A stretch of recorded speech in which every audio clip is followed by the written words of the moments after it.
everyone, welcome back to Sports Psych. This will be the second video that will record for you. The first one is the going over the syllabus, which I did the other day. And then also in this video, I'm going to talk about Chapter 1, or at least the first half of it.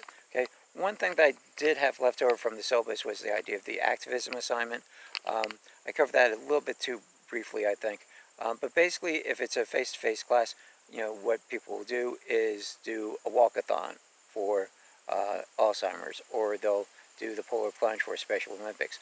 I'm not sure if all those opportunities are still going to be available to you given the virus, but maybe they will be, and you'll be able to wear a mask, and you can do walkathons along those lines. But basically, what I want you to do is, if you can do that, that's great. So you're doing some sort of activity that promotes a cause, or if those opportunities aren't really available to you, then just write a paper about the organizations, or how it relates to sports, or a sports star that you're idolize maybe, and his or her charities and what they do to promote activism. So anything along those lines would be great. So again, if you have any questions about that, we have all semester to work on it. The only thing is, if there are going to be walkathons, they're probably going to be on the early part of the semester. So they're probably going to be in September, October. Nobody really wants to do a big walk in December. Okay, that's when the polar plunge would be. But again, not everybody wants to jump in freezing cold water. Okay, even if it is for Special Olympics. Okay, all right. So if you have any questions about that, shoot me an email, or if you think of something, or something you are going to do, shoot me an email. I can share it with the class, so maybe other people can partake in that experience too. All right, so great. All right, so Chapter 1, I just want to hit some of the highlights there. You've had it for a while now, or at least the PowerPoints for this for a while, so hopefully you've had a chance to look them over, maybe even look at some of the videos that I had links to there. Okay, but the first thing is, maybe a little surprising, maybe not, is the standard definition of psychology. That's basically slide 1. Okay, so what is psychology? From Intro Psych, you probably remember psych is the scientific study of human and animal behavior. Okay, so that's pretty standard in most Psych 100 textbooks. What I like to add is that, extra part of it's this scientific study and the art of using this information. So again, you can use information, you can study. We certainly do the scientific method, but we're not robots either. We're not like, AI types of, therapists. It's not like, well, we have some sort of piece of information that's, how we're going to tell you what to do. Okay, there's a definite art to taking this information and using it, and some of the best psychologists I've ever known really do that. They take the information, but they have a way of converting it into something special, something that really involves the art of doing that. So again, sometimes we got to get bogged down or too focused on the science of it, which obviously is very, very important. Don't get me wrong there, but to not to add the art part of it is really, something that's important too. Okay? All right, so what is sports psych? Basically, anything in psych that can be applied to sport. And that's going to be, anything that you remember from Intro Psych, all the different topics in Intro Psych. All these things certainly can be applied to sport. Things like leadership, team cohesion, which would be group processes, which you remember from social psych. Aggression and altruism, also sports psych types of things. Personality, perception, cognition, developmental, how important are youth sports? What's the different function of youth sports? Okay, learning and memory. Okay, so, and even abnormal psych. So all the different things that you remember from the different chapters of Intro Psych, how they can be applied to sport is basically what sports psych is. The other thing to think about in terms of the general idea of sports psych, it's not just limited to the athletes. When we're talking about sports psych, we're talking about the officials, we're talking about the coaches, we're talking about the audience. Okay, we're talking about any single different possible aspect of sport and all the people that are involved with that. All right. Okay, so what are the major tasks of sports psychologists? There's 3 major tasks: research, education, and practice. Okay, so basically, application is the first one I have listed, or what I just called practice. Taking these principles and applying them, okay, to a particular athlete. So there's 2 major aspects to this that you can think of generally akin to the ideas behind counseling psychology and clinical psychology. Counseling psychology, as you hopefully know, is that you're dealing with people and trying to make their life better.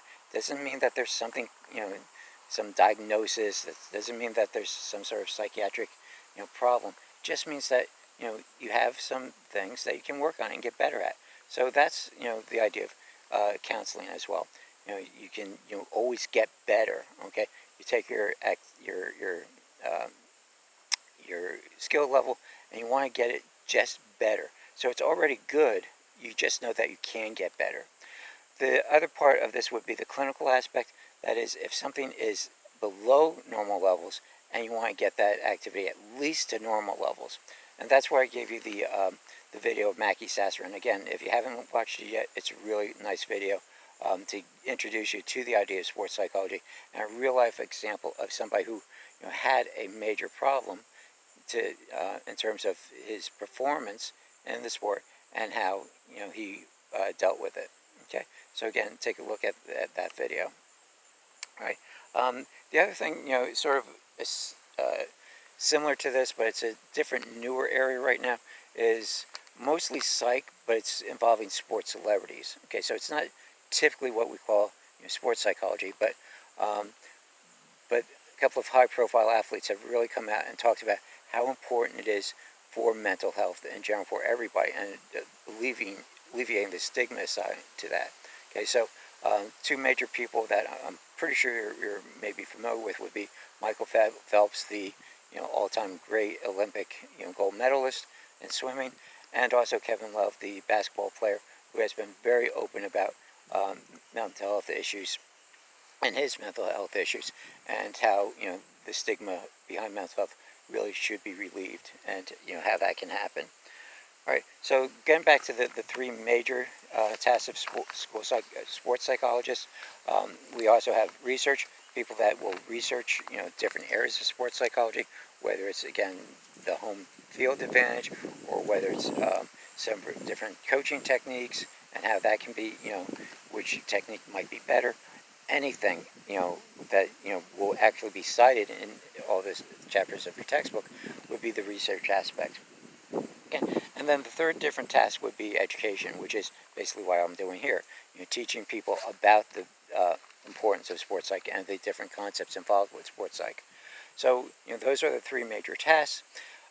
They're not mutually exclusive. Okay, sometimes one person who is a practitioner also will be doing research. Okay, or will be doing the education, or it's in the case of a professor in terms of university setting, might be more likely to do research and the education component.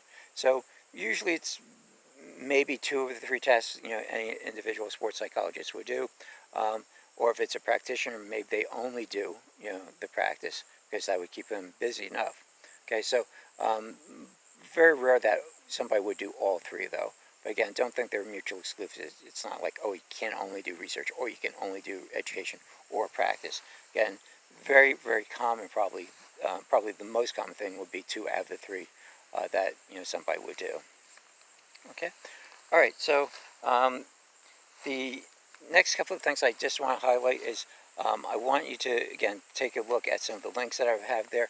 One to the Heil newsletter, basically gives you a good sense of the recent history of sports psychology and how it really has grown in just 3 or 4 decades. So it's a relatively new field of study, but the Heil newsletter, when he became the president of APA Division 47, really gives you a sense of the history behind sports psych, or at least the recent history of sports psych. Also, what I think is fun is the Albert Pujols study, where the researchers at Washington University showed the different similarities between how Albert Pujols approaches baseball, including the visual search part of it, and how Babe Ruth was tested back in the 1920s. So neat little article. You don't have to read it word for word, basically, but I think you can glean enough of it to especially if you're a baseball fan, to get a good sense of what this article is about. Okay, all right, and the last thing I'll leave you with for now is the different the different websites associated with Sports Psych. I gave you the 3 major ones. And what I'm going to do is basically, instead of the way that I have the homeworks framed in terms of the syllabus, what I think I'm going to do is make homework 1, more of a, fill-in-the-blank homework. In order to guarantee that you're looking at these websites, I'm going to make it a little bit of a scavenger hunt. So I'll think of different things that you can find in those websites. So I know one that I was considering was like which religious figure was important in terms of the development of sports psychology. Okay, so you'd have to look through all the different websites to find that. It wouldn't be too hard to find. I'm not going to make you suffer here to find any of this information. But I do want to give you familiarity. Want you to become familiar with these websites, especially if you're considering a career in sports psychology, or if you're looking for topics for your term papers. It's just really, really a massive amount of information in those websites. I want you to become familiar with those. Okay, so I'm going to stop here for now. I'm going to, again, text you or email you these homework assignments, and then, next Thursday, I'll give you the second half of Chapter 1 in terms of video, and I'll also be posting Chapter 2 material. So that will start catching us up, so at this point. All right, so hope everybody's good. Hope everybody's staying safe and healthy. So take care, and I'll be back talking to you at least this way in the next day or two. Bye. Enjoy your day. Thanks.